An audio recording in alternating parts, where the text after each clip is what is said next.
Welcome to Africa Express. Today we are going to be talking about women and politics. As you know, this week we've been celebrating Women's International Week, basically. Women are all over around the world, basically as celebrating womanhood and the accomplishment of women. And today in this particular show, we have two women who are well accomplished and are also in politics, and also run an organization that train women to enter into politics. With me today, on my immediate right is Judy Newfield, who is the executive director of Emerge of Massachusetts. And she's also an alumni with that organization. And next to her is Clarissa Ebru, who is also an alumni, and she is also a board member. You are welcome to Africa Express. Thank you very much. Thank you very much, Blessing. Thank you for having us here tonight. You're welcome. You've been with Emerge for a while, and tell us a little bit, what does Emerge do, Judy? Mm-hmm. So we were started in 2007, and we've been training women since 2008. We've trained we're on our fourth class of women that we're training to run for office. The mission is simple. We train and recruit and inspire Democratic women to run for office. So our goal is to help increase the number of Democratic women across all levels, from the local level to the state level to the federal level in elected office. And we've been lucky to have amazing women take our program. It's a 6-month comprehensive training program where we teach women the skills they need to run and win, from fundraising to public speaking to media relations and messaging. We teach them everything they need to know to run for office. And this class is for 6 months? It's 6 months, January through June. And they meet 1 week in a month for a full day. So they get over 70 hours of campaign training. They also get matched up with an elected official mentor. So every class member gets to meet with a current elected official who's gone through the process of campaigning and gets to learn about what it's like campaigning and being an elected official through the program. Clarissa, she just mentioned that it's only Democratic women. Why not any other woman out there? Say somebody who's a Republican or an independent. Yeah, well, Emerge Massachusetts is a partisan organization. It was founded initially by people from the Democratic Party. So we focus on progressive Democratic women. We are an independent organization, but you know, we just focus on Democratic women. And I'm not sure if Judy has any more to add, but that's basically the focus of the organization, because it goes in sync with the mission of the organization as well. Judy, you say you select women all around the state. How do you make this selection? Do you have any specific profile of women that you look for? Or that you say this person would be a good candidate for running an office, or just those that show interest? How do you make that selection? That's a great question. I really believe the beauty of the program is the diversity in the room of the women that we're training. We have, a woman this year who's 20 in college to mid-60s in the class. We have a diversity with race and culture and ethnicity. We have diversity in professional background and life experience. So we have a dental hygienist in the class. We have advocates and lobbyists in the class. We have women who run community organizations and nonprofits. And we really believe that diversity should be in the State House as well, that you don't need a law degree to run for office, that you need to be passionate about issues, committed to your community to make a good elected official, and those are the women that we try and find across the state. And we meet them every single day. So I know we do a lot of informational sessions, getting women excited about the program. I meet a lot of women one-to-one and talk to them about potentially running for office, and really find the women that are committed to their community and excited about key issues that will make a difference. Clarice, why the change? Why do we want to see more women in office? What is it? I mean, I'm sure the people that are there, they're doing a good job, but why do we need to have additional women there? Right. Well, first of all, we don't have parity in terms of gender in any of the levels of government. So we want to bring the women's perspective to our governments, to our public policy making. For centuries, women have been sort of subject to the decision made by men in general. So this program is meant to train women to become part of that process and to be able to make policies that benefit women as a whole, because we will bring our perspective to the table. So, not only the parity will bring the women's perspective, but also the fact that we will work on behalf of women that, will highly need our help. Okay, but prior to your organization starting to train women, why is there such disproportion of women in politics? If you look around the world, not just in U.S., it seems like women really, there's not, you can just count a handful. It's usually men's job, if I would say. Yeah, the media percentage of women representation at the government level, or at all levels internationally, is around 19%. So we're still very low compared to other countries. Here in the United States, we are around 17%. There are countries that have achieved parity, like in the Northern Europe. They have achieved 30%, which is what most of the international organizations are looking for to achieve, but even past that percentage. So we're working here in the United States trying to make our numbers much better in terms of women representation. The U.S. is actually 87th in the world in terms of the number of women entering politics. So we have a long way to go. We're lagging behind. Yeah, we're behind Iraq and China and Mexico. Could you imagine that? Iraq and China. They have more women in politics than we do. So we have a long way to go. And there's some really interesting research that shows that women need to be recruited. They need to be asked 6 times to run for office. Women often don't feel they're qualified or don't feel confident enough to run, and they need to be asked multiple times. And that's why Emerge was founded. Why do you think that U.S. is lagging behind? There are many factors to that. One, I would say, would be the fact that the world politics in the United States is not a welcoming space for women to be in. We don't have policies that support women to be part of the political process, plus being such an important player at home and with the family. So a lot of those things is what need to change in order for women to be able to participate. I don't think we have built infrastructure that is necessary for women to feel that they are welcome in that space. And that's what a lot of what we're trying to do through the program is to educate people about the fact that yes, there is a place for women to be in government, and we are highly needed, and we just need to make take the appropriate steps to bring women to the table. Some countries actually implement a quota system, or they mandate that 50% of their parliament or Congress are women. And that's not something the U.S. has done before or really been discussed at the national level. But some countries do that. In fact, India implemented that about a year and a half ago. Right. It does exist in some countries in Latin America, specifically Dominican Republic, that they have this woman quota that assures that this women participation at a certain percent in the elections. And U.S. is still thinking about it. And we haven't even got to discuss that issue.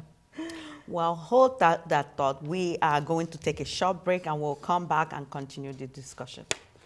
Welcome back to Africa Express. You have been watching us talk about women and women in politics. right before the break, we were talking that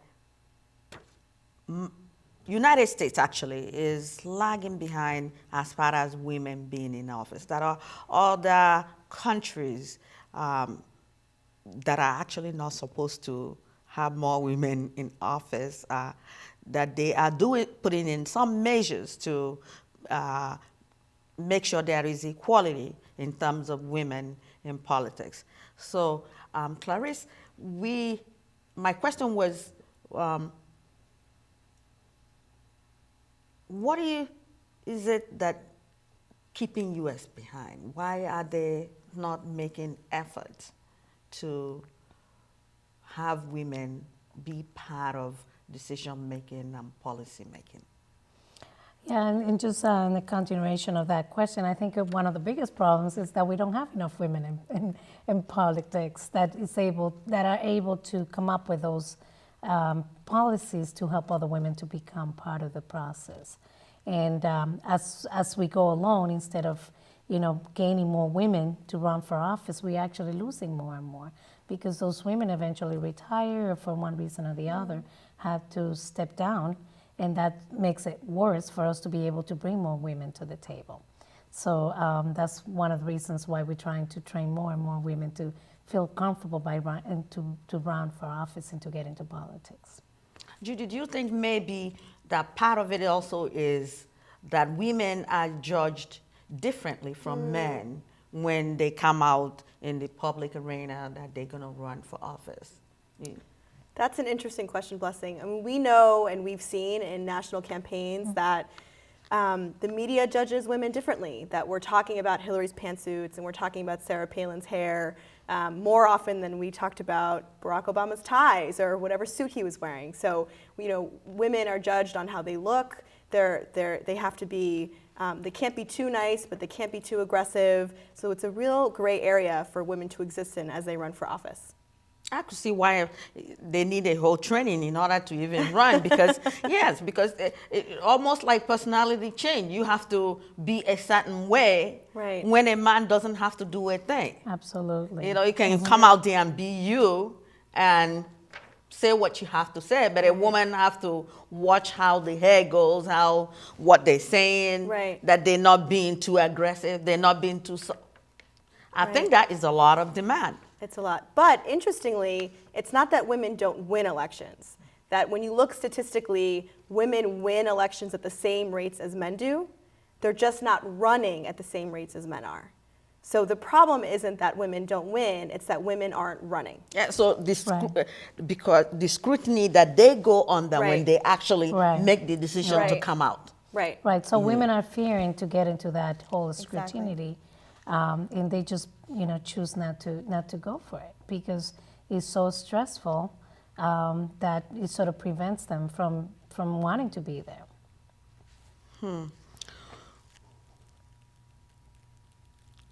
Judy, what has been Emerge success rate since it started?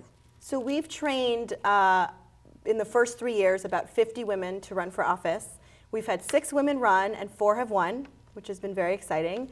And this year, in 2011, in this class and in last year's class, we have 5 women running for office. So hopefully by the end of the year, we can say we have 5 more wins. Which is very exciting. Yes. But Clarice, everybody that attends the class, do they end up running or can they get into various other work within the political arena without? I would say that still too soon to say if everyone will run, because like Judy said, we just have 3 years training women. Eventually, I think we will have a lot more women running. But yes, for the most part, most of the women goes into some kind of politics capacity, either as an activist, campaign manager, supporting a particular campaign, or just working towards their own campaign and for the future. And we know that running for office, a lot of it is about opportunity. So what's nice is the program will get women ready to run And as seats open up or as they move and the things opportunity change and comes the up. opportunity comes up, then they're ready to run. So while we don't have a lot of students graduating and running that year or the year later, we're hoping that as the program goes on, our numbers will increase more and more. Emerge is, there's other branches. Yes. Where else is Emerge? We're part of a national organization, and there's 9 affiliates across the country, 9 chapters. There's one in Maine, which is the other one in New England. We have Wisconsin, Kentucky, Oregon, Arizona, New Mexico, and California. So they're spreading around. All over. And it's growing. Every year, at least one more Right. chapter opens up in a different state. And we're hoping to be at 50 states one year. Okay. One day. Yeah, that would work. Yeah. Yeah, that would work. At least it will be able to produce enough women to Right. at least encourage enough women to Right, come out to there run and for run. office. Right. Judy, do you think that the U.S. may vote in a woman as president someday? Yes. Gosh, I hope Yeah. so. We came pretty close, and I think that just as Hillary Clinton had said, while she didn't break the glass ceiling, there's now 18 million cracks in it. So I'm hoping that inspires younger women to consider running and get themselves ready to run at that high level. You think America will ever be ready for a woman anyway?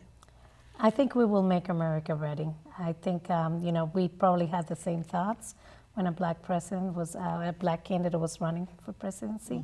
I think, Hillary already opened up the opportunity there, and we will make the country ready for women next time around. Well, I hope so, because I think it's overdue, actually. Yes. It is overdue, because we have a couple of countries, even Liberia, which is basically a third world country that Right. have a woman president. So I think America is overdue, that a woman would, it would be nice to see a woman in the Oval Office to actually see how they Right. implement the policies of this country. Now, looking at what's going on around the world, you see a lot of women out there, especially with all the revolution protests, and we see a lot of women out there. Yes. What do you think is happening with them, especially women in Arab world are coming out? Clarice, that's for you. I think in general, across the history, women always have been eager to speak up. Whether there were limitations or not, I think women always have been able to find the ways to express themselves, sometimes even exposing their own lives. So I think this is just another example that women will speak up when it's needed, and they will always be there for the country and to protect their families. So it doesn't surprise me to see so many women protesting in the Arab world, because we have seen that across the world whenever has that happened. So We'll take a short break, and we'll come back and continue this discussion. Welcome back to Africa Express. We've been talking about women in politics, and before we took a break, we are talking about women all over the world, especially in the Middle East. We are seeing women who are usually not out speaking out, that they are now joining the protesters, and they are speaking out, and that it is a good thing, to actually see that particular group of women who are usually not heard. They're not even seen. So this time they are seen and both heard at the same time. That it is quite a change. The other thing I wanted to point out is, Clarice, there is this demarcation between the younger generation of women and the older generation of women. They tend to vote differently. The older ones tend to vote based on loyalty. The younger ones seem to vote on ideology. Why so?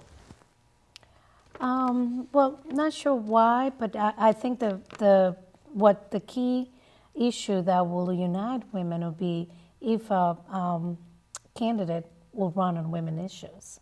I think the issue that we have had in the past is that we have candidates, even if it's a woman of a man, that are running on economic issues. They're running on issues that are general for everyone. But if we have a candidate that will run on women issues, I'm sure that all women will unite to support that candidate. So or that vote. I'm not sure exactly why it would be that difference, but I think there is a way of getting all women together, and that is when a candidate will work on women issues. So.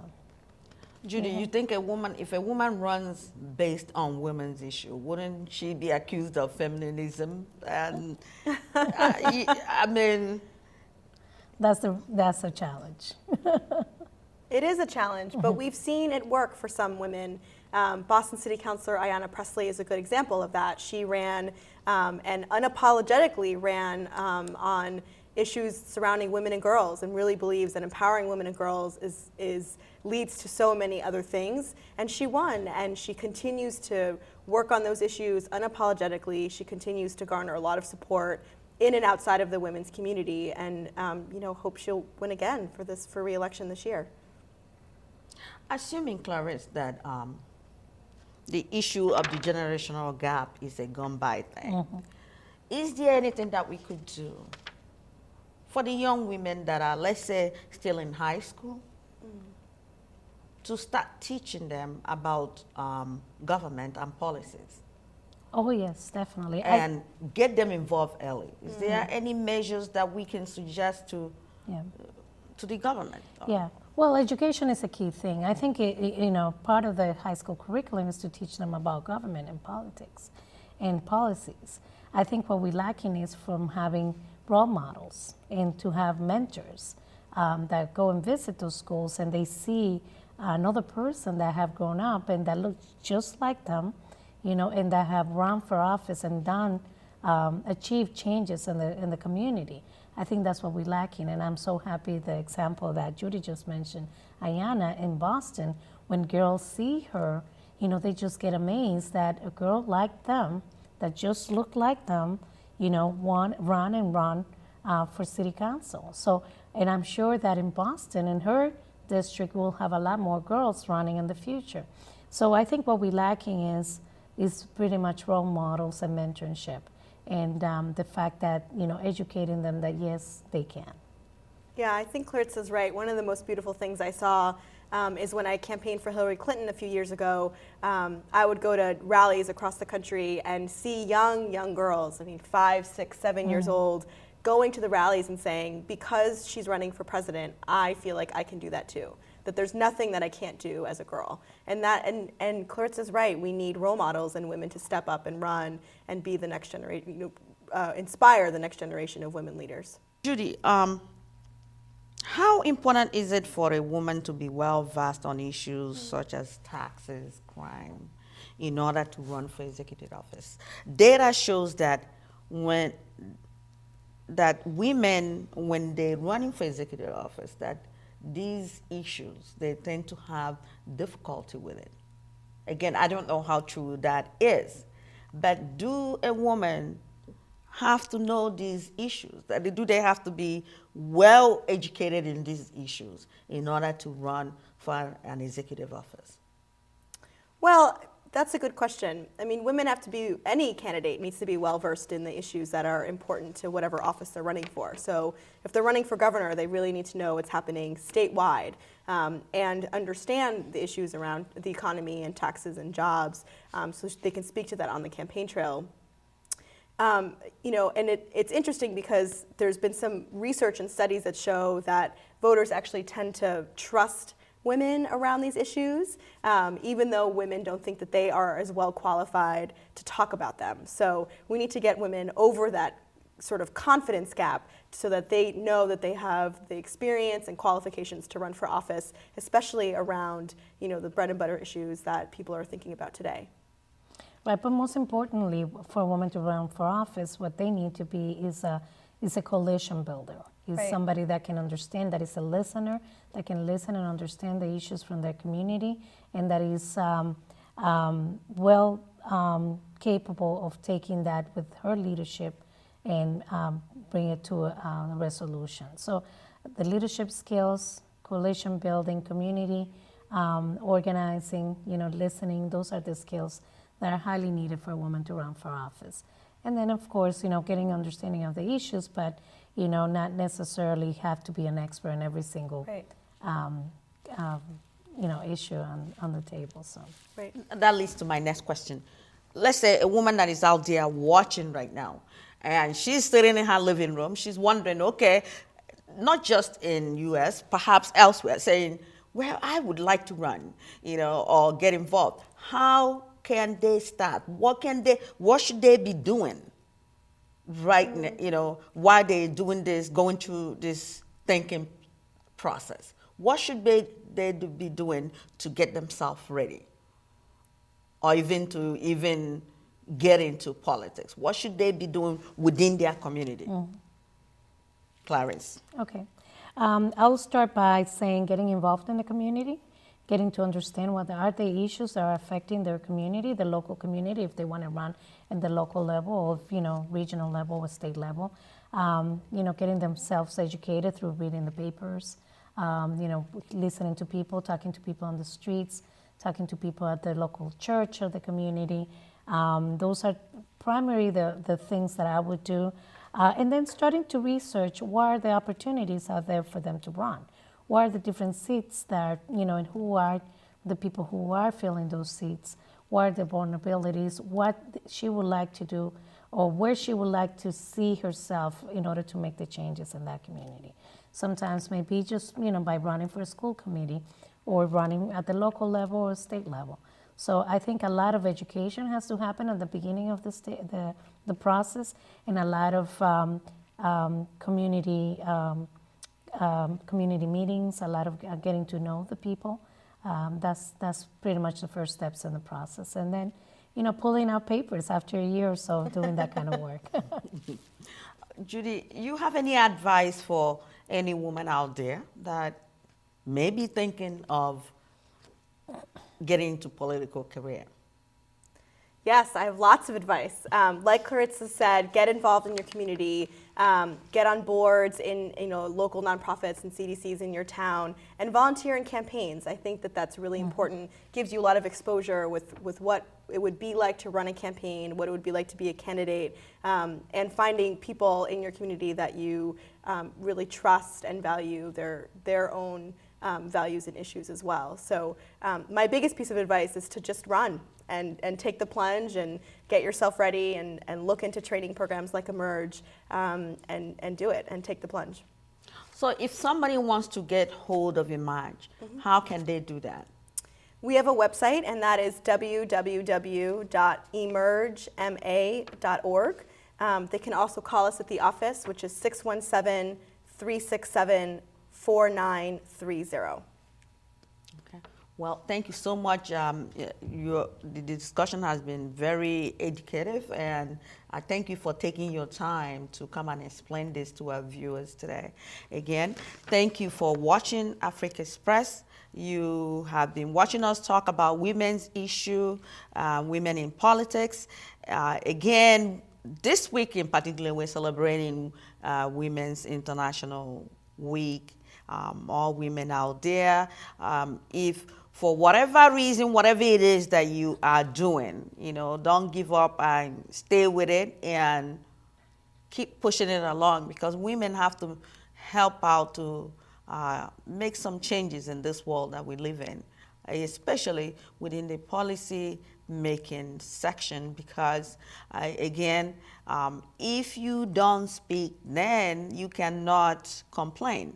So I would say, if you are out there and you are in the community, you're helping out with campaigns or helping out Girl Scout, start thinking about how you can move that one step further. Again, thank you for watching us on Africa Express, and please do continue to watch us on this channel. Same time.